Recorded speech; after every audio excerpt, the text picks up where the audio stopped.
blues fans, you found us, and I'm glad you did. Time for another episode of This Week in the Blues. It's our weekly look on blues history. I'm your host, Jimbo Big Train Matson, with the blues band Big Train and the Loco Motives. We're your favorite blues nerds, just trying to keep the blues alive, one post, one video, one song at a time.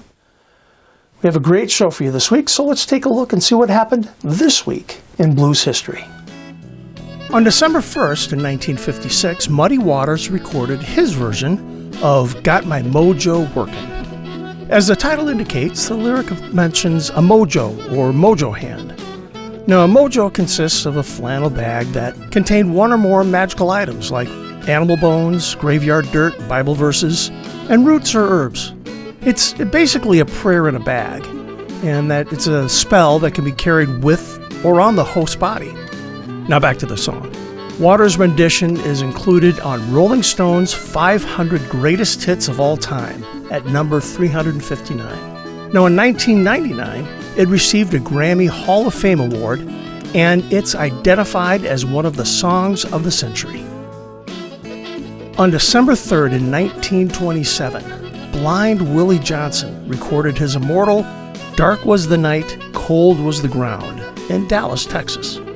Now, he performed the song with no discernible lyrics and instead used a series of hums, moans, and pained cries that kind of transcend language. Now, whether Johnson was aiming for it or whether he was simply practicing a type of unison moaning, the result was an immortal piece of art that speaks across all times and peoples. It is also one of the many music tracks included on the Golden album that was shot across space on the Voyager space probe. Texas blues guitarist Larry Davis was born December 4th in 1936. Now, he's best known for co-writing the song Texas Flood, later recorded to greater commercial success by Stevie Ray Vaughan. Now, anyone that associates Texas Flood only with Vaughan has never listened to Larry Davis's version that was released in 1958. Davis grew up in Little Rock, Arkansas, and was signed to the Duke label on the recommendation of Bobby Blue Bland. Davis lived in St. Louis for a while and learned the guitar from Albert King while playing bass in King's band. A handful of singles were released before a serious 1972 motorcycle accident temporarily paralyzed Davis's left side. Blues singer and guitarist Little Jimmy King was born December 4th in 1964. He was born Emmanuel Lynn Gales, and he created a stage name in deference to his two musical heroes, Jimi Hendrix and Albert King, hence Little Jimmy King.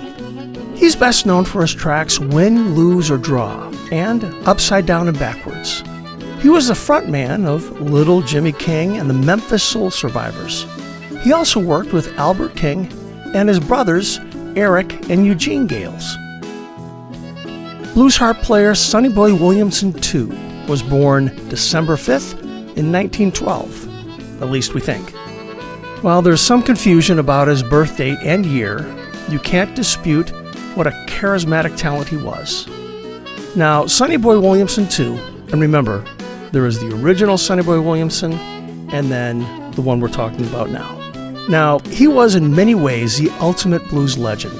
Now, by the time of his death in 1965, he had been around long enough to have played with both Robert Johnson at the start of his career and Eric Clapton and Jimmy Page at the end of it. And in between, he drank a lot of whiskey, he hoboed around the country, he had a successful radio show for 15 years, he toured Europe to great acclaim, and simply wrote, played, and sang some of the greatest blues tracks ever recorded. Texas blues singer Robert Ely was born December 6th in 1925, and he released a couple of albums for Black Top Records in the 1990s, including One Love, One Kiss and Turn Out the Lights. Ely was born in Texarkana, Texas, and began singing in his local church at the age of 15 with a quartet group. Later in his career, he joined the Fort Worth group Boogie Chillin' Boys and eventually became a featured vocalist at the Bluebird Club there. After singing there for 20 years, Ely bought the Bluebird Club and ran it for another 10 years. Here's another Mississippi ghost story, although this one's from Texas. Now, Robert Cooper was a Texas blues pianist and part of the Santa Fe Group. The Santa Fe Group was a loose group of blues piano players who played in the many juke joints and Texas roadhouses that were next to the Atchison, Topeka, and Santa Fe Railroad in the 1920s and 1930s. Cooper's style was a blend of dance music, boogie-woogie, ragtime, and blues. In 1934, he was the first of that Santa Fe group to record and played on a number of tracks between 1934 and 1936. Cooper's recordings often had a ragtime component, especially on the recordings under his own name, like West Dallas Rag. I'll include a link to that in the show notes.